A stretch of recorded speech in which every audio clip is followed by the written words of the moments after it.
Oh, I got four. How's that? Good afternoon.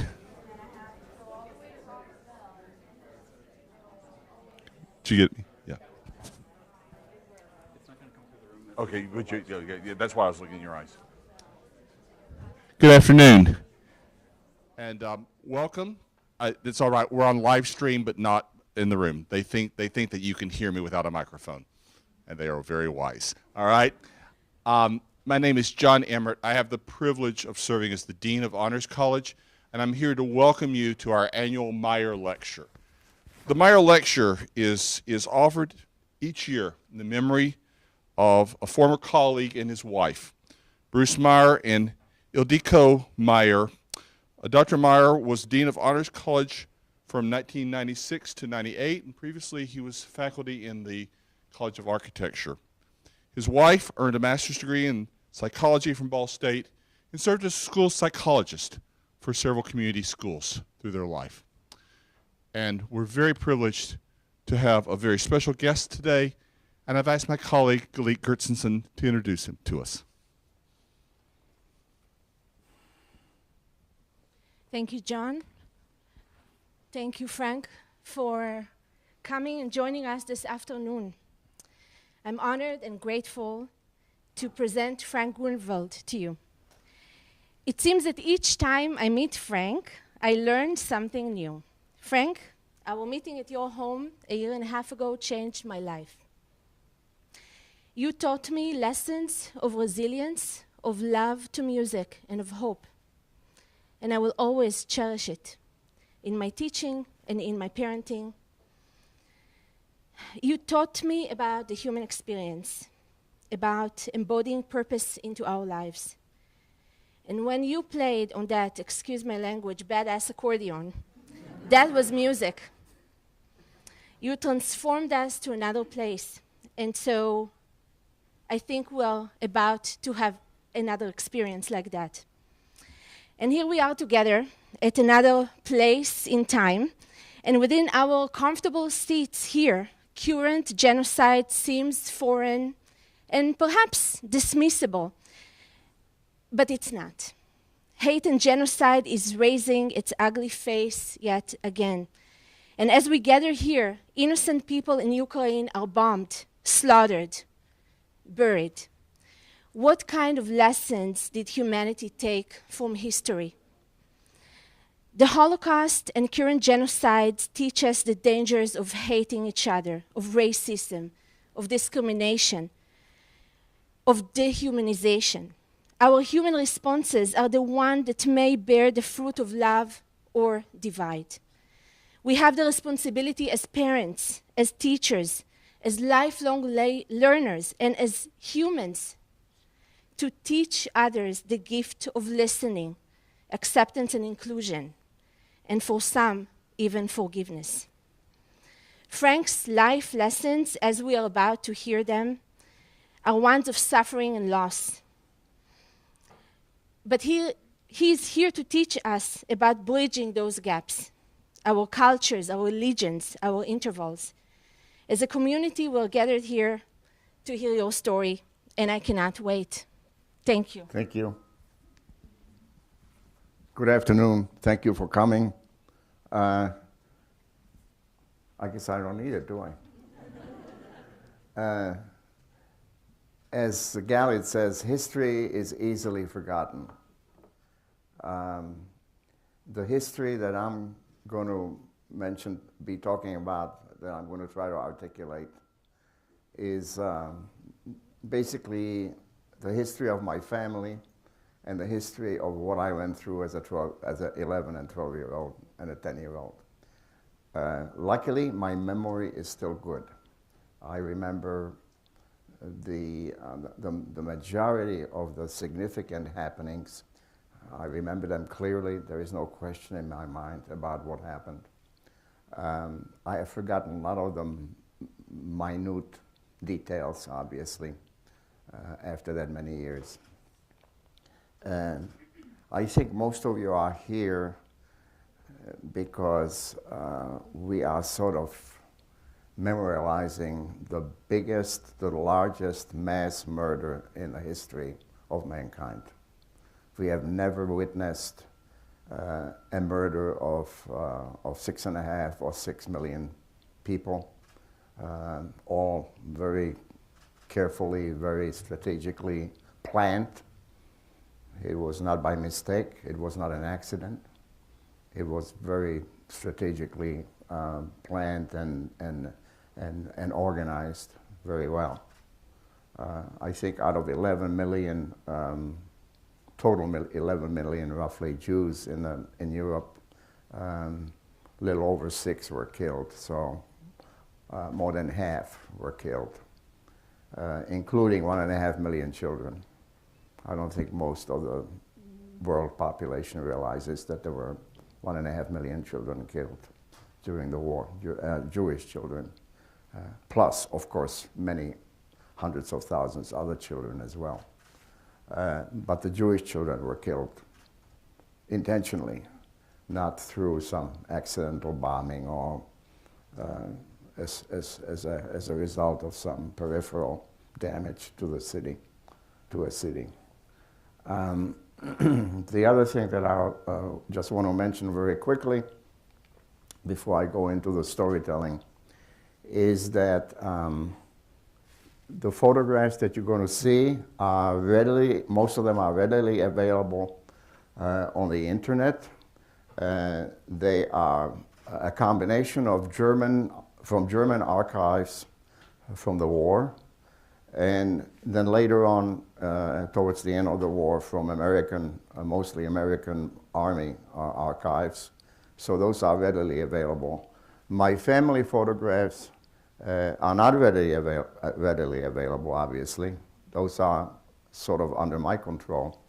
And they survived the war because our housekeeper that worked for my grandparents kept them during the war. She was not Jewish, and she was part of the family.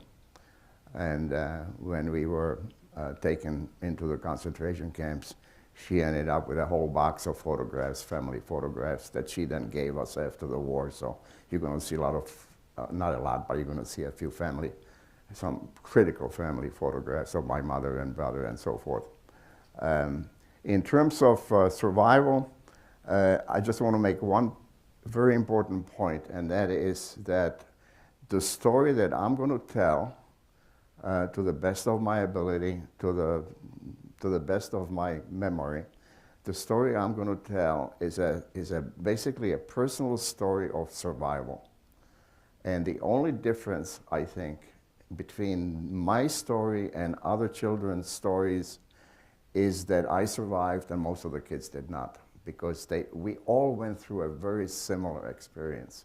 We went through the same experience of being hungry, being cold, losing our parents, being separated from our parents, losing our grandparents. We all went, it was almost like, like a cookie cutter type of experience, where the similarity was such that the survivors didn't even bother talking about it, because we all went through it. And it was all very similar. And talking about it after the war was almost, it was rare, because we wanted to get on with our lives, and we didn't want to re-talk something that we all experienced. So it was mundane at that point after the war. So here is a picture of what I would have called my city, which was the beautiful city of Prague, where my family and I lived just before the war, in the late 30s. And when I speak about my family, it's my brother, my two parents, obviously. My brother was 4 years older. So when the Germans, when the Nazi forces came into Prague in March of 1939, I remember that very clearly, because my brother and I were just walking up to a nearby park from the apartment house where we lived. And if I can find the pointer, I'll be able to shoot at the apartment house. So here is this very beautiful apartment house that belonged to my grandparents, my mother's parents. And we lived on the second floor. My grandparents lived on the fifth floor. And my father, who was a physician, had an adjoining office right next to his apartment. So it was a very comfortable situation where his medical office was right next to the apartment on the second floor. It was like an extension of the apartment. And as my brother and I are walking out on, this is March 15th, 1939, as we walked out of the apartment house to the nearer park, which was a sort of a little island on the river, we literally tripped over this huge gun. We knew immediately it was a German gun emplacement with a German soldier. We recognized that much. Standing next to the gun emplacement, and the German soldier picked me up. I was about 6.5 years old. He picked me up and put me in the seat of the gun behind the barrel, behind the 7-foot barrel. We didn't speak German. He didn't speak Czech, so there was no direct communication between him and us. And I sat there looking through that sight of that gun, and I knew something was terribly wrong. We then went on and walked onto the park and kicked a soccer ball for a while, and then went home. And it was verified, of course, by our parents that we were just occupied by the German forces. There was no significant fighting going on or anything like that. Czechoslovakia was a country of roughly between 11 and 12 million. Germany was a country of something like 60 million or 65 million at that point. So there was no contest from a military standpoint. And what was interesting was that as a child, as a 6.5-year-old, I knew very little about politics, and I knew also very little about anti-Semitism. Actually, and I'm embarrassed about this, I didn't really know I was Jewish. Judaism was not something that was particularly discussed in our home. My mother was an extremely ethical person. She felt like I think she felt like she did not belong to any specific religion or had any specific religious affiliations. Therefore, she used some very broad and abstract teachings when it came to ethics, and I'm sure they came from religion, or many of them did, I'm sure. And they were just very basic about respecting other people, treating other people the way you would want to be treated yourself. And basically, she was never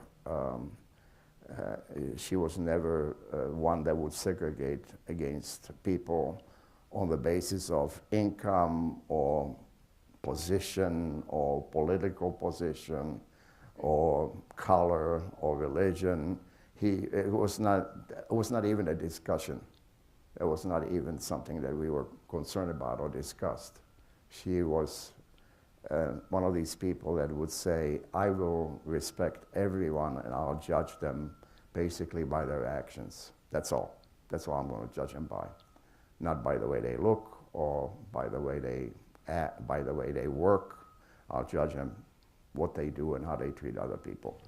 And that basically stayed with me pretty much for the rest of my life. But I was in a state of shock when I saw and witnessed the anti-Semitic propaganda that almost immediately started to coming up as soon as we were occupied by Nazi Germany. It was you could see it on the front page of the newspaper, you could hear it over the radio, and you could see it on buildings. The famous word, the statement was made which said, "Jews not allowed." So in front of the library, in front of the coffee houses, in front of the movie houses, Jews not allowed. So we were immediately, persona non grata. And of course we had to wear, within 2 or 3 months after the occupation, I'm not sure it was 3 months or 6 months, we had to wear the Star of David on our outer clothing in order to be identified publicly as being Jewish. My dad was forbidden to practice medicine, so I would say probably within a year after the occupation began, he had to work in a hospital. That way he was basically supervised by other people. And he was not allowed to have his own practice, own medical practice. And after the second year of the occupation, when I started 2nd grade and my brother started 6th grade, we were kicked out of school because Jews were not allowed to be in public schools. So basically our education sort of came to a halt. We had some private instructions at home with other kids, but it was all very sketchy and not very good. It was not, it was not well organized and it was not disciplined, and I think it sort of petered out after a while. So we were basically living under a lot of political and racist type intimidation. And to me, and I don't know really how my brother felt, he was older, maybe he understood it better, but to me it was sort of a shock, and it was sort of, I felt like this has got to be a mistake. We are all good people, we have never done anything wrong. This doesn't make any sense. It just didn't make any sense. It didn't go together. And so I remember this in maybe 1941,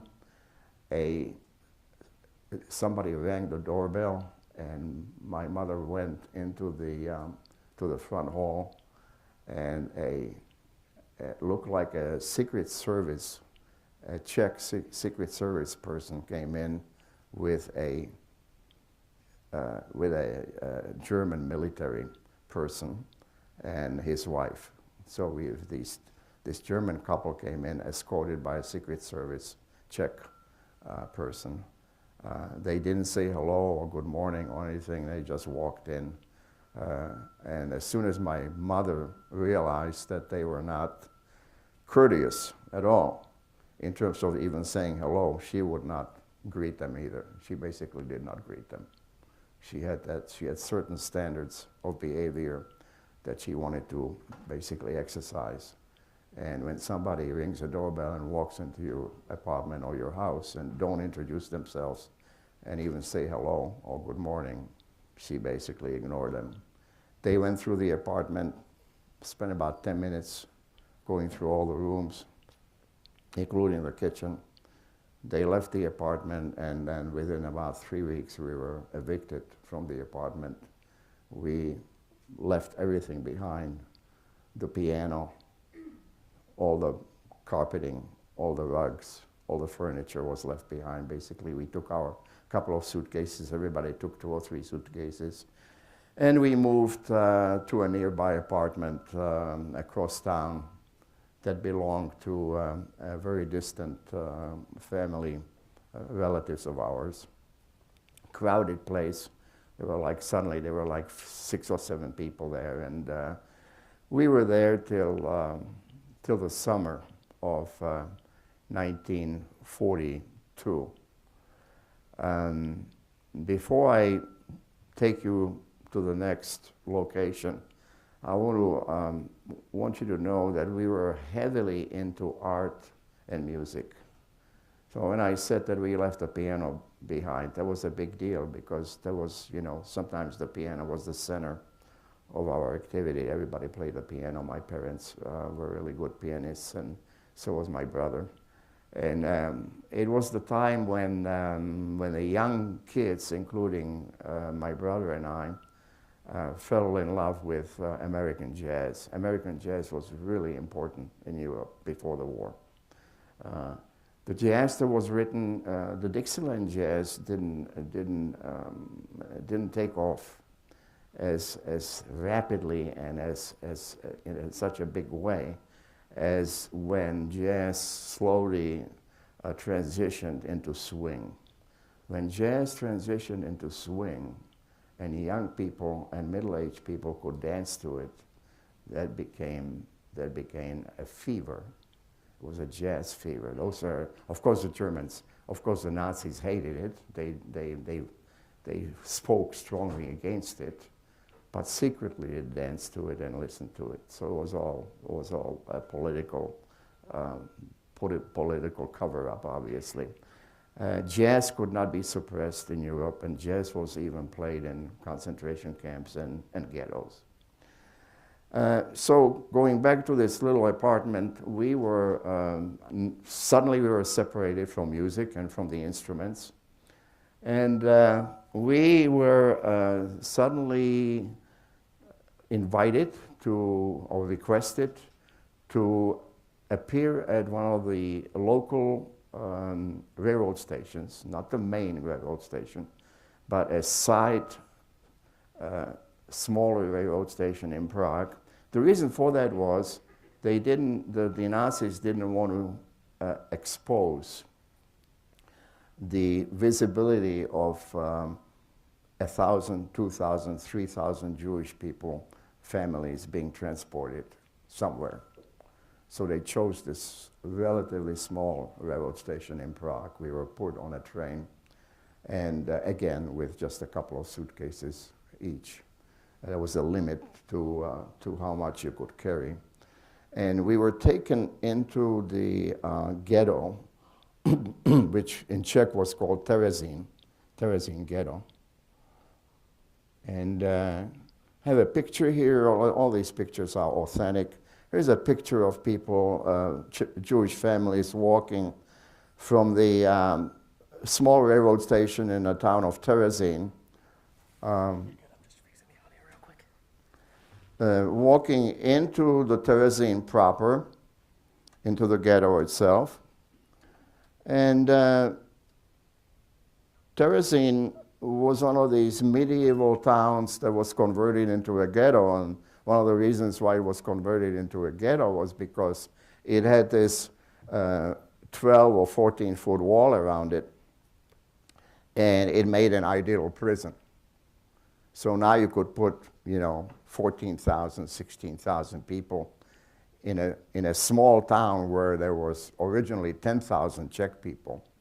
So they kicked out all the Czech families.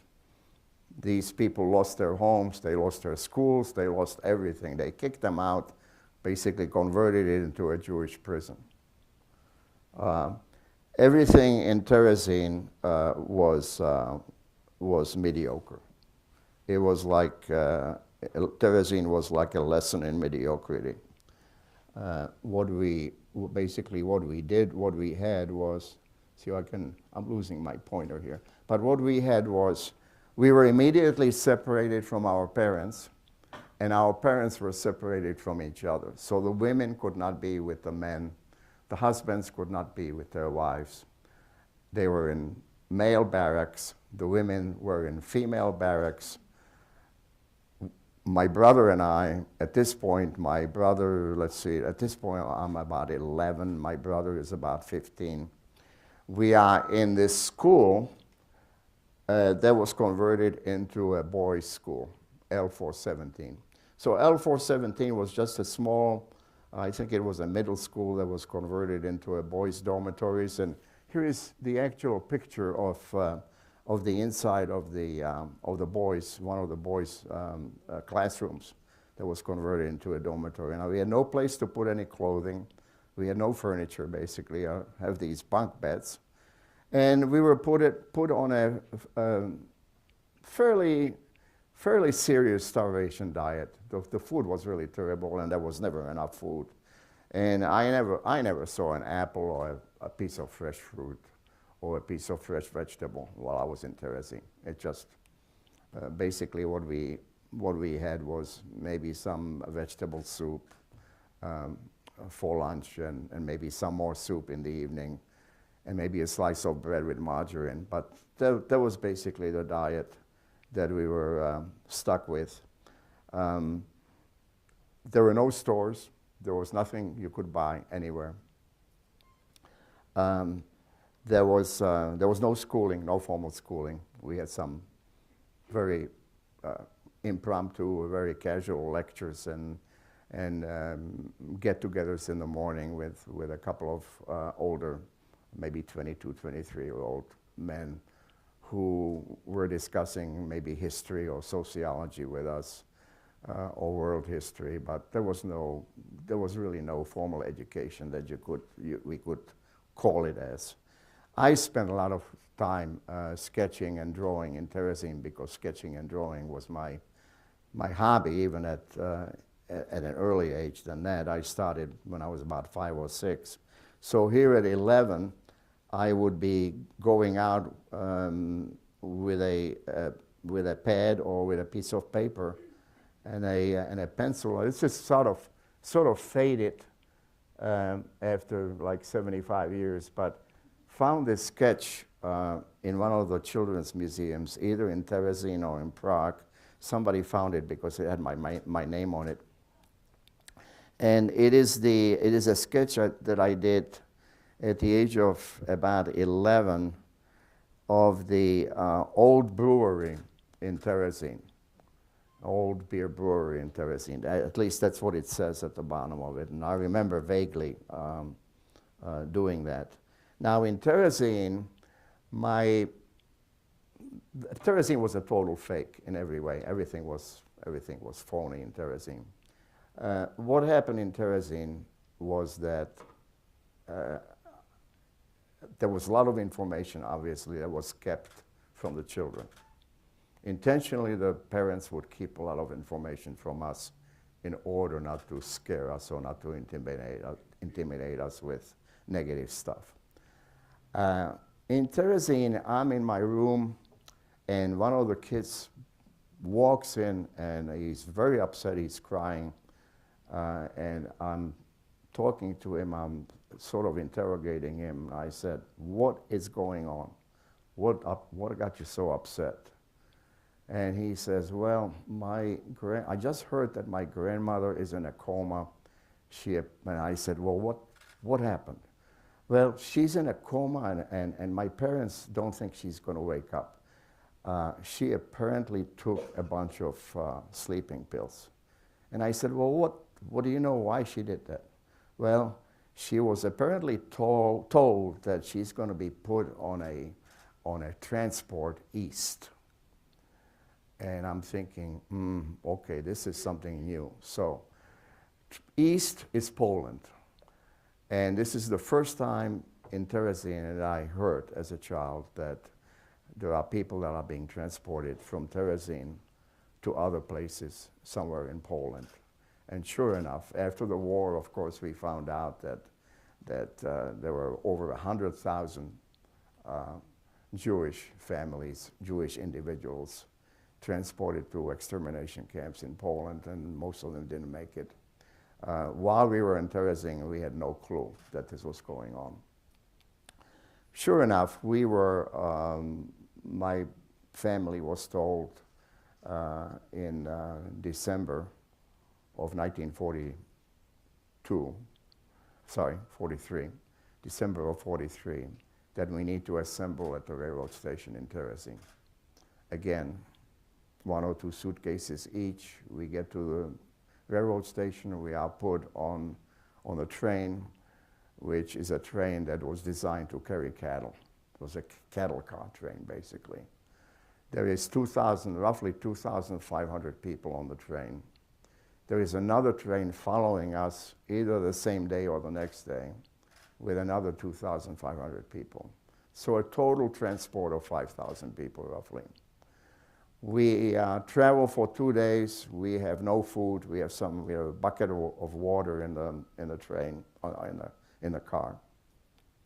And we basically travel for 2 days, and we have also another bucket for human waste. The train would stop. This is now the second week in December of 1943.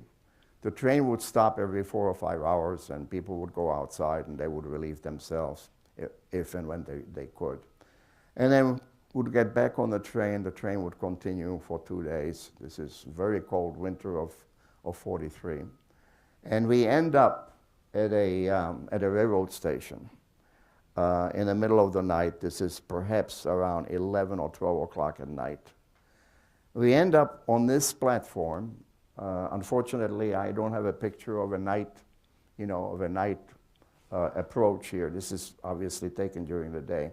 This is the location here. This is the famous railroad station in Auschwitz-Birkenau in Poland. We end up there around 11:30, 12 o'clock at night. Extremely cold night. We are told to get out of the cars. The sliding doors open up, and you hear this shouting, heraus, heraus. You hear the dogs barking. You basically get out of the train, and here is something that is really interesting that happened. We get out of the train, and we are put on trucks and taken into the camp, into the proper camp. And of course, the camp is a high security prison.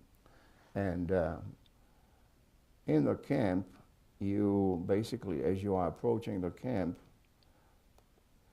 basically at night as you approach the camp, this is what you see. You see a bunch of barbed wire fences with something that's not in the picture is the towers. Every corner of the fence has a guard tower in it, maybe a 30-foot or 40-foot tower with a guard with a submachine gun in the tower. So that's what you see. You see these submachine gun towers, and you see this. This all you see at night. Bright lights, bright halogen lights, and obviously a high security prison. But what was interesting about what happened here is that we avoided what was called the selection. Selection was something that every transport went through when they arrived in Auschwitz. Selection on that platform meant that you either go to the left or you go to the right. So the children, the mothers, the grandmothers, the grandparents, they all go to the right. A few people that are in their 30s and 40s or maybe in their 20s that can work, that look like they're able to do some work either in the nearby factories or work on the expansion of the camp, build some more barracks, do anything physical, are saved. But I would say in the case of some transports, 70 or 80 or sometimes 90% of the people go to the right and are gassed because this is an extermination camp. Obviously, as we arrived and we were put on trucks and taken into the camp, we had no clue that this was an extermination camp. We had no clue that there was such a thing as a selection. We had no idea where we were or what this place was all about. But we got on the inside of the camp, and the reason, this is what we found out later on, the reason this was happening was because at this point, this is now late 1943, at this point, the Germans were concerned about, the Nazis were concerned about a couple of things. Number one, apparently there were rumors floating through Europe that Jews were being killed by the thousands in concentration camps, in German concentration camps. Number two, the Danish Red Cross and the International Red Cross made a request that they visit Terezin because the Danish people were concerned about their Danish prisoners being shipped somewhere or being killed. And Denmark raised their hand and said, we want to know what's happening in Terezin. And they went to the SS headquarters in Berlin and said, hey, you got to let us into Terezin. So there were things happening that the SS did not like. And the general opinion is that saving the Jews in Auschwitz and creating a Czech family camp, which is where we were put into, was a defensive act, a strategic act that might help the Nazis explain where are all the Jews. If the International Red Cross came into Terezin, which they did in June of 1944, and with a few people from Denmark as well, investigating Terezin. If someone would have said, there were 200 or 300,000 Jews in Czechoslovakia, and there was another 60,000 in Austria, where are they all? There is this possibility, and of course we're not sure, that the Nazis wanted to have a place that they could film, they could photograph, they could use as an escape route and show, yes, we have another camp, Auschwitz. They could show photographs, they could show videos of the whole family, Jewish families, living in the family camp, in the Czech family camp in Auschwitz. That's one explanation. The second reason, which is the rumors that Jews are being killed by the thousands in concentration camps, that's been verified because the transports before they were killed, eventually the Czech family camp, every 6 months, there was a transport that was killed in order to make room for another transport coming in. So we knew we were good for 6 months. But before the September transport that came ahead of us was killed, they had to write postcards to Germany, to Czechoslovakia, to people they knew, particularly if they had the addresses. The postcards had to say something very positive, like, we are in a work camp in Poland, everybody is well, our children are doing okay, so-and-so is doing fine, don't worry about us. So thousands of these postcards were sent to Europe, various parts to Europe, including into Terezin as well.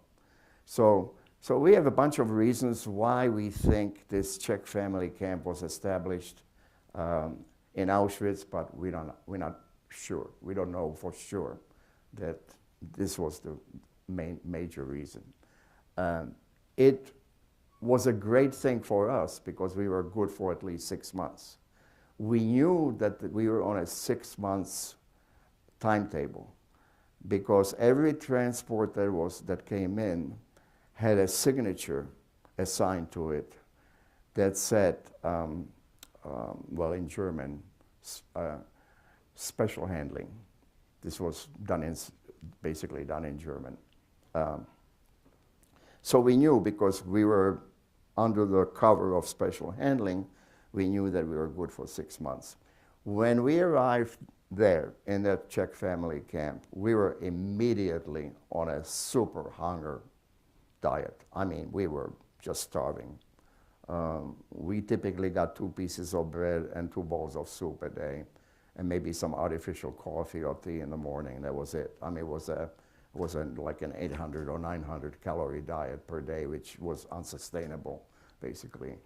And we were, again, immediately separated from women were separated from men. I ended up in a bunk bed with my father and my brother. It was 4 quadruple bunks, 4 bunks, one on top of each other. And we were in the male section of the family camp, Czech family camp, and my mother was in the female section of the family camp.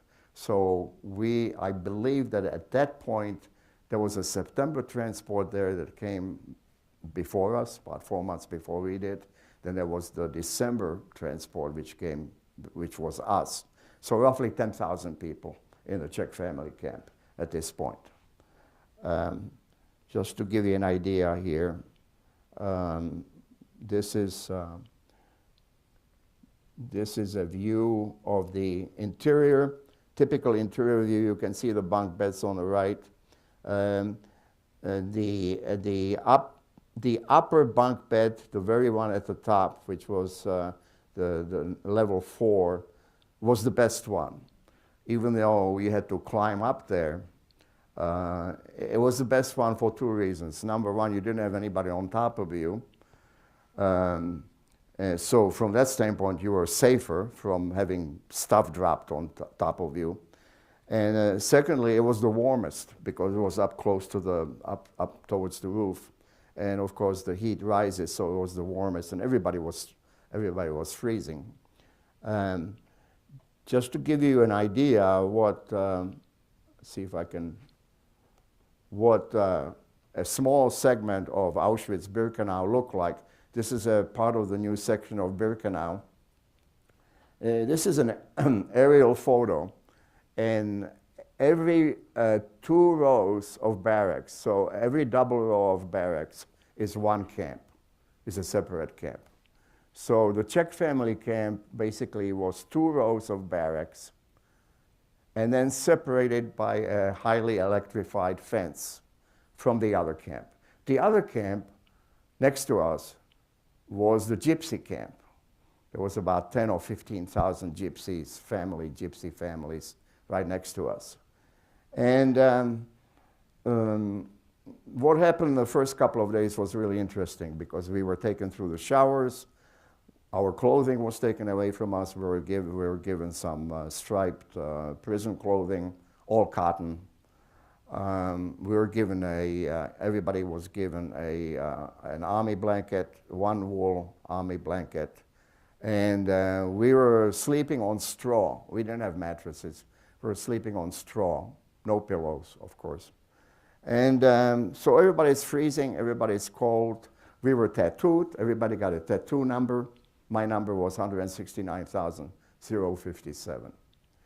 And we were given some pretty radical haircuts, and it was almost like a shave. So on the second day, I'm thinking I'm got to go and find my mother to see how she's doing. So I went to visit my mother, and I just walked over into the female section of the camp, of the Czech family camp. And we spent maybe an hour or so talking. And then as I'm walking out of her barrack, I hit a lucky strike. I'm walking out and I see a little room on the right and a little room on the left by the exit. And the room is maybe 10 feet by 12 feet. And I look through the window, through the door that has a window in it, and I see this young woman. She looks like she's got an easel, and she looks like she's painting a picture. And I'm thinking, what the heck is going on here? How can somebody, under these conditions, how can somebody just be doing an artistic exercise here, doing a painting? What's going on? And I'm looking at her, and she's about maybe 22, 23 years old, and very attractive. And she sees me looking at her, and she's sort of nudging me to come in, and I open the door, and I introduce myself. And she says to me, she says, my name is Dina, and I'm an artist. As you can see, I'm painting this portrait. And she said, I came from Terezin in the September transport 4 months ago. And we become really good friends, and every time I see my mother, I go and I see Dina. And after about a week, I find out that Dina, and I got to show you what she was doing. So I find out that Dina is painting these terrific portraits of gypsies. This is one of the portraits here that's at the museum now, in Auschwitz Museum in Poland. I think they found 3 of these portraits, and they're all in the Auschwitz Museum. And what happened was, when Dina got to Auschwitz,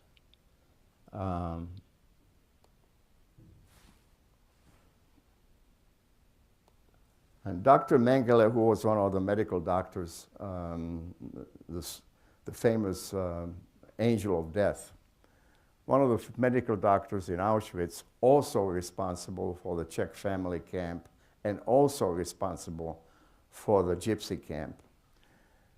Before he killed most of the gypsies, he found out that Dina was an artist, and as soon as he found out that she was an artist, he wanted her to document some of the faces of the gypsy women and men that he was going to kill in the gas chamber. Basically, he would pick 5 or 6 or 7. Actually, she did about 13 or 14 portraits. And he would pick the people, and he would say, paint him. And he would insist that these be very, very accurate, realistic portraits, because color photography was obviously very primitive in 1943 and 1944. So he felt that Dina could do a much better job with her talent than he could get out of a color photograph. So she painted these portraits, and of course that put her into a special, more secure position, because now she had a connection with Dr. Mengele, the angel of death, who could easily decide, you die, you'll die tomorrow, you'll die 2 weeks from now, whatever.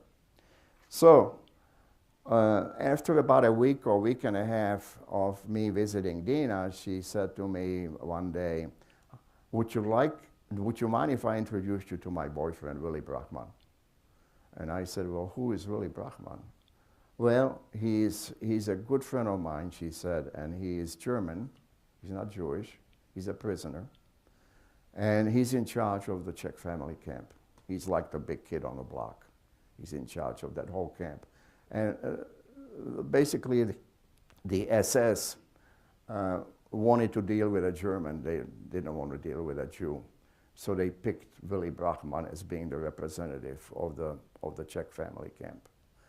And she said to me, well, you will be his helper. You will be running errands for him and work with him because he needs help, you know. So I said, sure. So I met Willy Brachman. And about a year ago, or maybe a year and a half ago, I got this. I got hold of a picture that someone found of Willy Brachman from some German archives. And this was Willy Brachman, Dina's boyfriend. And so we met, and I immediately started working for him, or with him, as his runner and his messenger. And of course, that put me in a favorite, sort of a favorite position. Now I was a sidekick to a guy that was a very important official in the camp, even though he was a prisoner as well. He had a lot of power. At this point, I already know that we are in an extermination camp. There was no question about it. I'm there now. This is my 3rd week. And I can see the heavy smoke coming from the crematoria. I can smell the human ash. It's all over me. It's in my hair. It's all over my clothes. It all depends on which way the wind is blowing. Is it coming from the crematoria towards us, or is it going away? If it's coming towards us, we are covered in human ash constantly. We are inhaling it, we are breathing it, we can smell it, we can feel it, we can see it. There's no question about it. We had 4 gas chambers and 4 crematoria running 24 hours a day. And this guy here, who was who now, of course, in this picture, he's already arrested. This is now after the war. His name is Hess, and he was the head of Auschwitz, reporting directly to Himmler in Berlin. So, and you can see here, that's him on the right and Himmler on the left. when Himmler was visiting Auschwitz in 1943. So Hess, who is on the right, all of his stuff is recorded, obviously. He was interrogated after the war, and all of his stuff is recorded, both translated into Polish and recorded in German. Now, he is bragging after the war, not really bragging, but he's admitting that his highest level of accomplishment in terms of gas chamber was killing 5,000 people a day. Those are the words coming from him directly. That's before he was hung in Poland, before they killed him. So before he was executed, he said, my highest level of killing in the gas chambers were 5,000 a day. However, what he didn't talk about, what he forgot to talk about, is that over here, I keep on losing my pointer here.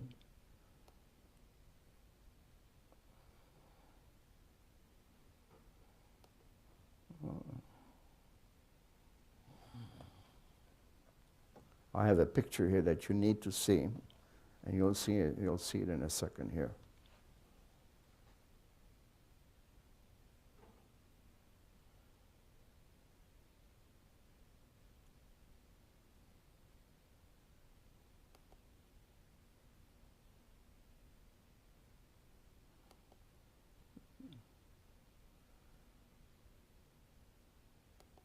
Of course, what he didn't talk about was that's an original SS photo here that was taken surreptitiously by one of the SS people. So what Hess didn't talk about is that he could not burn all the people that he killed in the gas chambers. He couldn't burn them in the crematoria because the crematoria couldn't handle 5,000 people a day. Basically, what happened was when the killing was at its highest, like over 5,000, like 6,000 and 7,000 a day, they would have the prisoners dig these huge ditches right in the camp, right outside of the camp, and then bury the dead bodies in the ditches and burn them. So you can see that happening right there, where they poured gasoline and naphtha on the dead people and burn them outside. So basically, he was killing more than 5,000 a day, but his admission was 5,000 a day. Multiply that by 10 days, 50,000 in 10 days, 100,000 in 20 days. Well, easily 150,000 people a month, easily, no problem at all. So those were the dangers that we were facing in Auschwitz. Okay, so I have mentioned the fact that we were good for approximately 6 months, and sure enough, in July of 1944, our whole camp, our whole family camp had to go through a selection in front of Mengele and 2 or 3 other SS people. And it took all day. And it was July 6, 1944. I remember it like it was yesterday. It was a sunny day. It was outside. Mengele had a big table outside. He had 2 or 3 of his sidekicks next to him at the table. And I was surrounded by about 200 children, maybe 250. I don't know exactly how many. And all I know is my brother had a problem with one of his legs. And my brother was standing next to me. I was on his right. My brother was on my left. We all had to go in front of Mengele, and he basically pointed us either to the left or to the right. And I ended up on the left of the table with my brother. As soon as Mengele saw my brother that he was limping, over to the left. So now I'm standing on the left with maybe 150 or 200 kids. Some of them are 8 years old, 6 years old, 9 years old, boys and girls. And I'm looking over to my right, way over to my right, maybe about 30 yards to the right. And I see this group of 14 and 15-year-old boys all huddled together. and I don't quite understand what's going on. And then suddenly Willy Brachman comes out from a crowd of people, grabs me by my left arm, and shoves me into this a group of maybe 90 or 96 14-year-olds and 15-year-olds, and disappears. He doesn't say a word. He just shoves me in there and leaves me and disappears. And that's when I'm realizing, I see my brother standing there on the left. That's when I realized suddenly that Willie just saved my life. And then my brother is in big trouble. So what happened then? We stand there for I stand there maybe for half an hour or so. And then things loosen up a little bit, and I see my mother. She comes, she says goodbye to me, and we say a few words to each other. I am not sure now what's going to happen to her or what she's going to do. I say goodbye to my brother, and my mother and I talk for maybe 2 or 3 minutes, and the words that she used was, just remember, she said, if you end up somewhere in Czechoslovakia after the war, just remember to look up your Uncle Frank in New York City. And that was like the last words, and she would give me a hug, and basically that was the goodbye. I ended up with these 90 children, 90 boys, and we walked into what was called the men's camp, which was just a couple of camps away. It was all men. It was a men's camp. My father ended up, because he was a physician, he ended up in the medical camp, which was another maybe quarter of a mile away from where I was. My mother decided to stay with my brother. My mother knew what his destiny was. She knew that he was doomed for the gas chamber, and basically she volunteered to stay with my brother. So they stayed behind in the Czech family camp under quarantine. The camp was then closed. Nobody could get in. Nobody could get out. Whoever was left behind, including my grandmother, my father's mother, stayed behind, and of course, perhaps 2,000 or 3,000 other prisoners, including all the children that were below the age of like 12 or 13. What happened then was that I got to learn how to use this pointer a little bit better. What happened was that they are now basically waiting for the trucks and for the buses to take them into the gas chamber. My mother found a piece of paper and a pencil, and she decided to write a note to my dad. She wrote this note basically that says, we are under quarantine. We spoke to, a friend of hers, also a lady, she said, we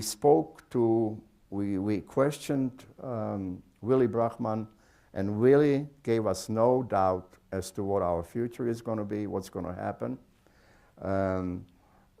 She's telling my father to have a wonderful life, stay healthy, don't spoil the little boy with all your love, have a great life, don't blame yourself for what happened.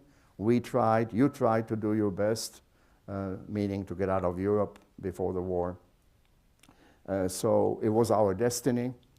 And then she ends the letter by saying, stay healthy, have a great life, into eternity, your Vilma. Her name was Vilma, V-I-L-M-A.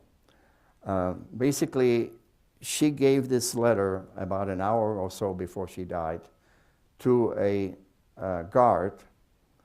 Now, this was not an SS guard. This was an elderly military guard, one of the guards in Auschwitz. She gave it to a guard with my father's name on it, F Lager, which was the medical camp. The guard gave it to my dad the next day in the medical camp, and my dad basically kept a letter with him for the next year, year and a half, through the 2 camps that he went through in Germany.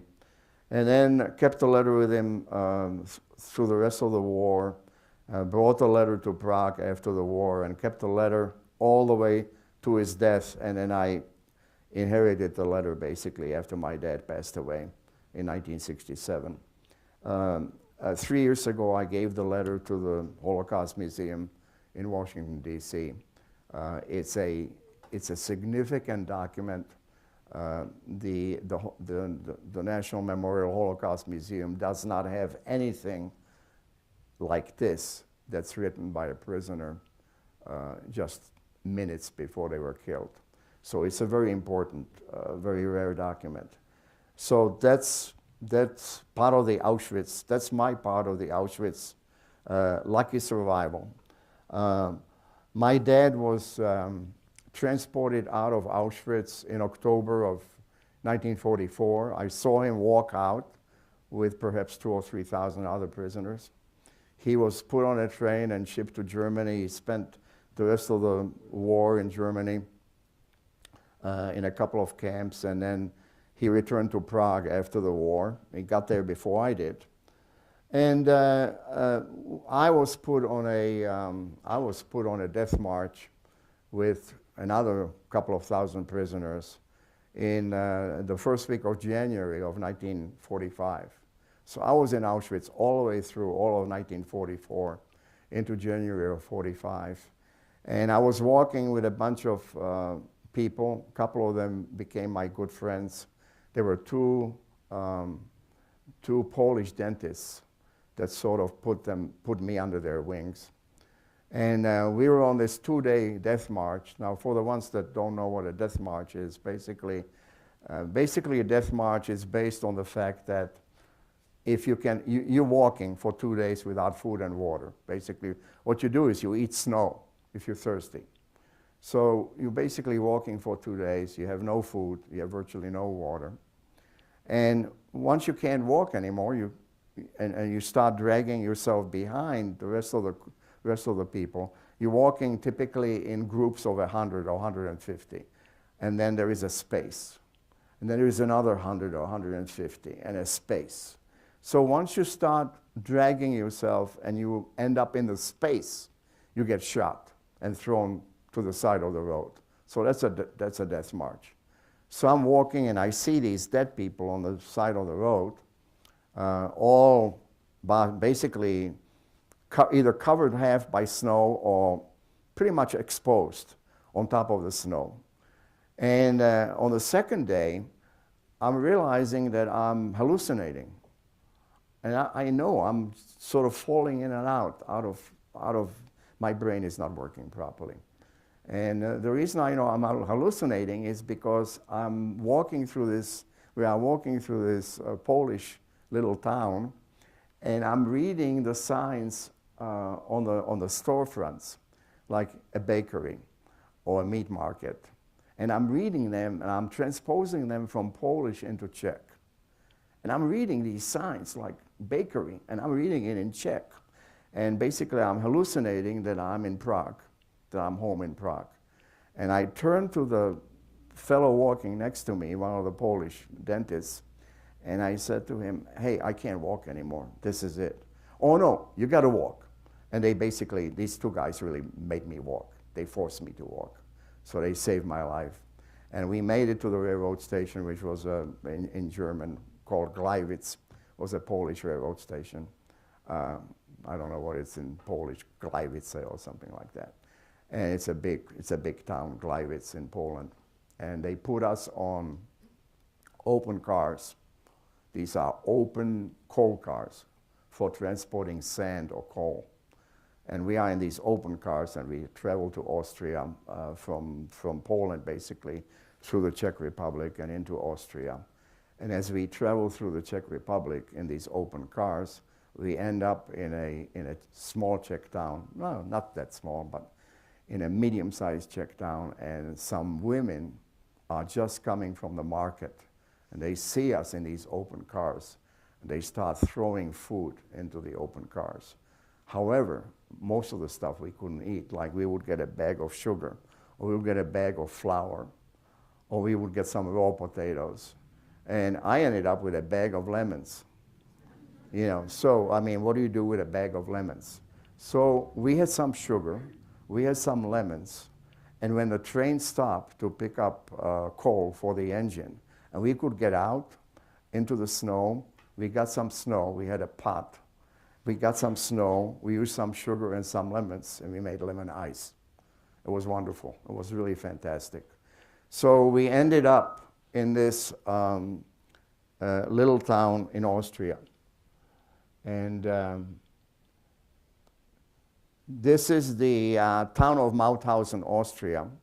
And these are the steps. I don't know how many there are, 96 steps, I think, going up to the main part of the Mauthausen camp. And basically,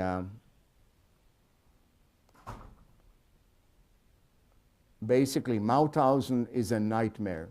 This is the entrance to Mauthausen. Mauthausen was one of the largest camps.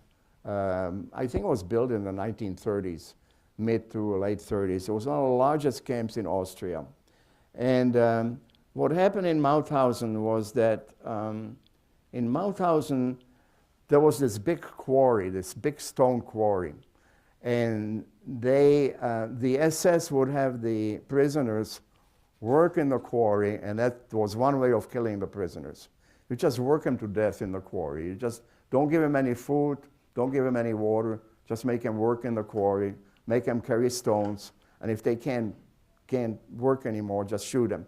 So in Mauthausen, you either died from heavy work or you died from hunger. Let me see if I can show you what... This is a picture taken by the American Armed Forces when they liberated Mauthausen on the 4th of May, 1945. This is what everybody looked like in Mauthausen, skin and bone, because it was just starvation, day after day after day of starvation. So the other thing that happened in Mauthausen, here is a 14-year-old boy just liberated by the American Army. May 4th, 1945, Mauthausen. So Mauthausen was a multinational camp where I forgot how many, 60 or 70,000 people died in Mauthausen, with a bunch of sub-camps as well. But the major camp was full of disease, full of hunger, and full of hard labor. What happened in Mauthausen, luckily, we were in Mauthausen only 1 week. I knew that Mauthausen was a nightmare. I knew that Mauthausen, that we would not survive in Mauthausen, because there was an epidemic of very infectious diseases in Mauthausen. And I knew, I mean, people were dying left and right around me. And I knew that the sooner we get out of Mauthausen, the better. There was typhus, which was the #1 disease in Mauthausen, which is basically transported by lice. So everybody had lice, and everybody had typhus. And if you got typhus, basically you got diarrhea, and you dehydrated yourself, and you died. That was basically the sequence of getting typhus. We were transported out of Mauthausen to another camp called Melk. And Melk was a much more comfortable place to be. Basically, Melk was a little camp in maybe about 15 miles, 12 miles from Mauthausen. We were in Melk. I was with a bunch of young boys. We were in Melk for about 3.5 months till the end of April of 1945. Melk, we got two slices of bread and some soup every day. We were hungry, but we were not super starved. About 15 or 20 of us had to work in the kitchen in Melk, peeling potatoes every morning. Well, we were there for 3 or 4 hours peeling potatoes. very often sneaking raw potatoes because we were hungry. Anyway, in milk, I should have gotten a message in milk.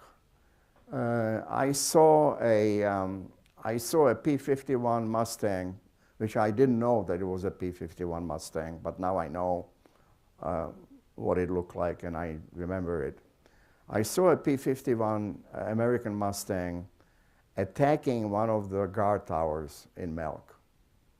And I actually saw the plane attacking that tower and shooting at the guard that was up in the tower, and the guard just came down very quickly down the steps and hid underneath the tower. And I should have known that the Americans must be really close, that this fighter plane, you know, might have come from England, but I should have known that the end was pretty near.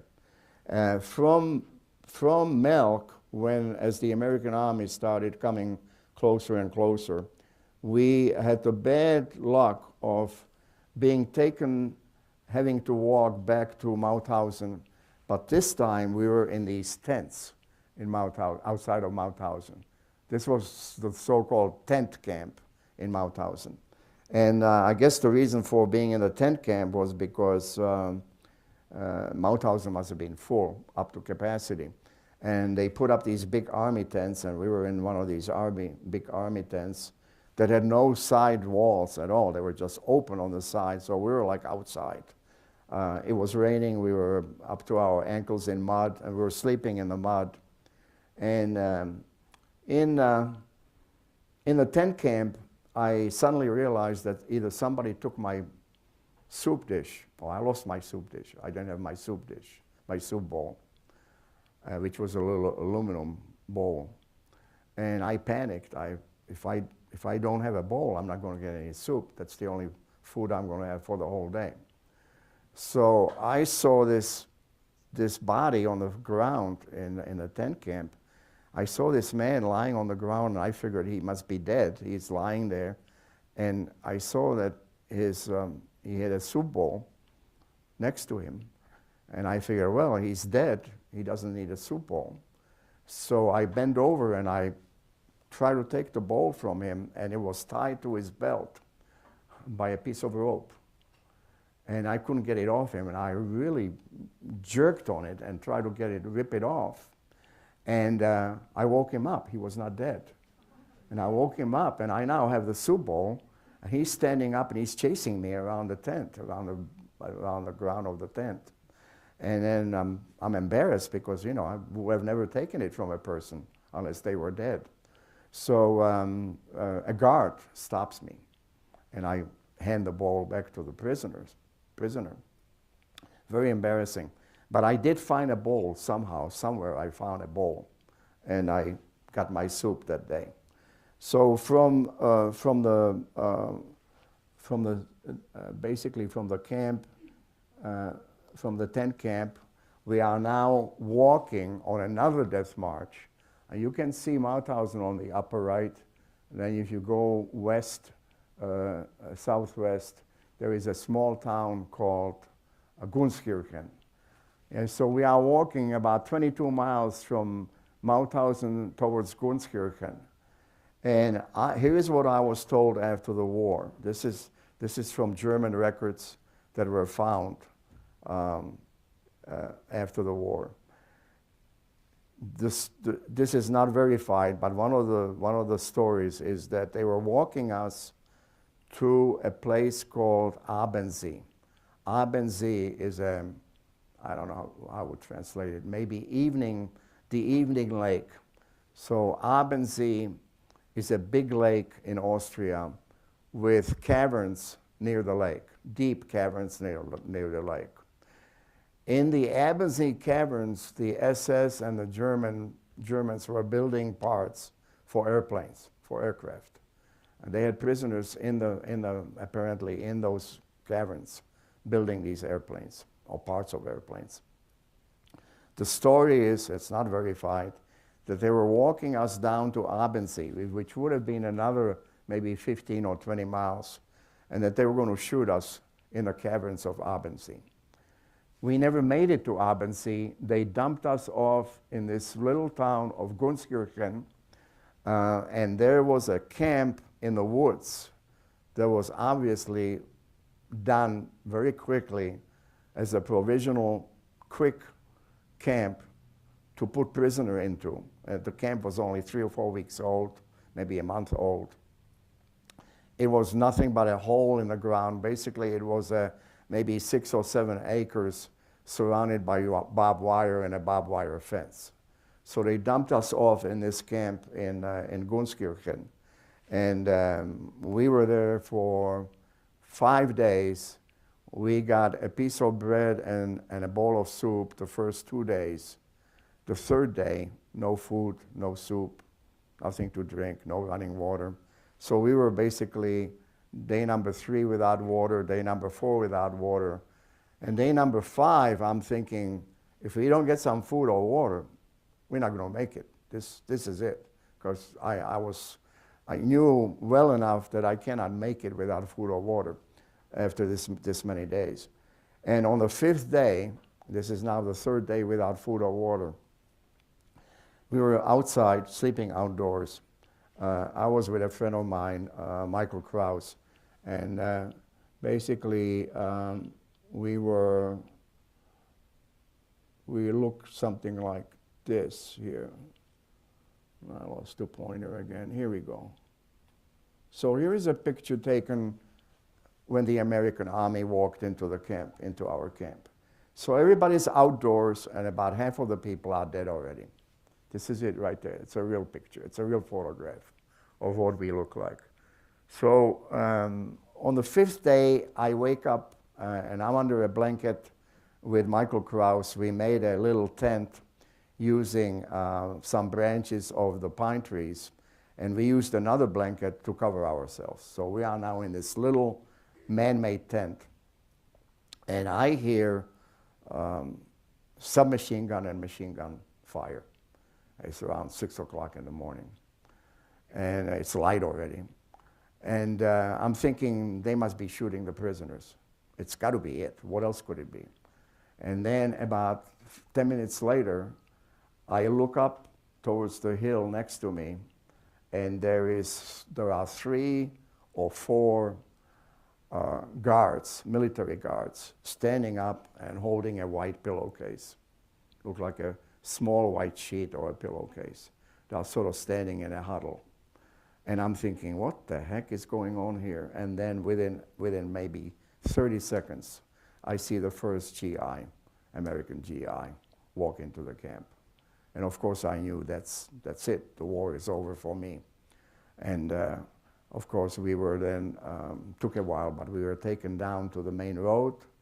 When the Americans saw that we couldn't walk very well, we were too weak to walk, they put us on trucks, took us down to one of the nearest towns, put us up in a school, made a dormitory inside a middle school in the town of Hershing.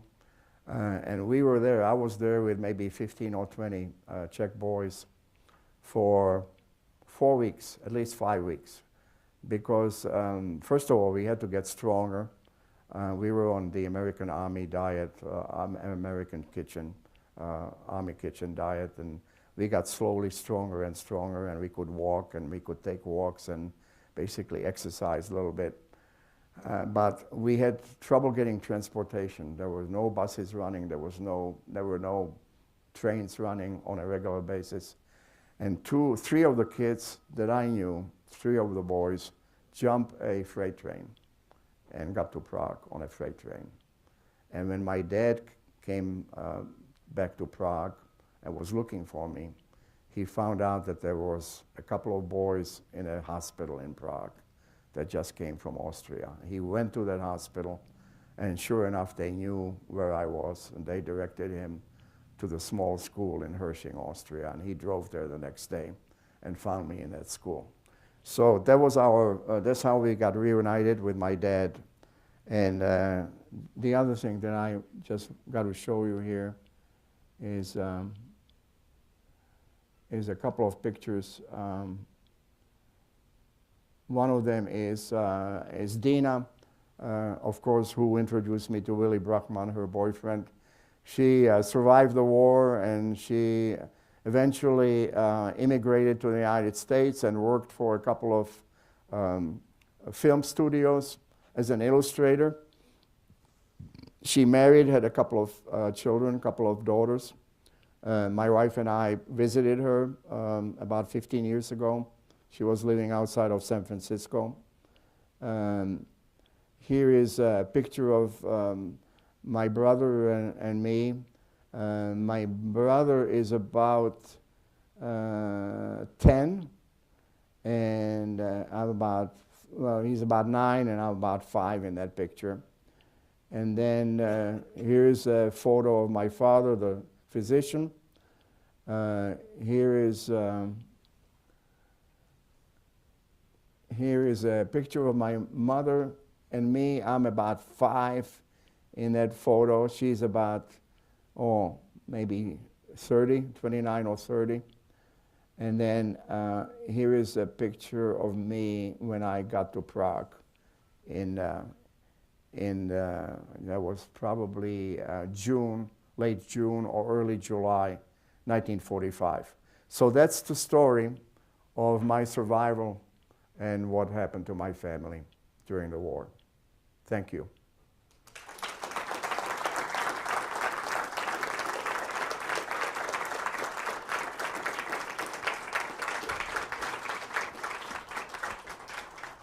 Thank you. Thank you very much for sharing your story, giving us a glimpse into the life that you are living. Pleasure. Can we give another round of applause? Yeah.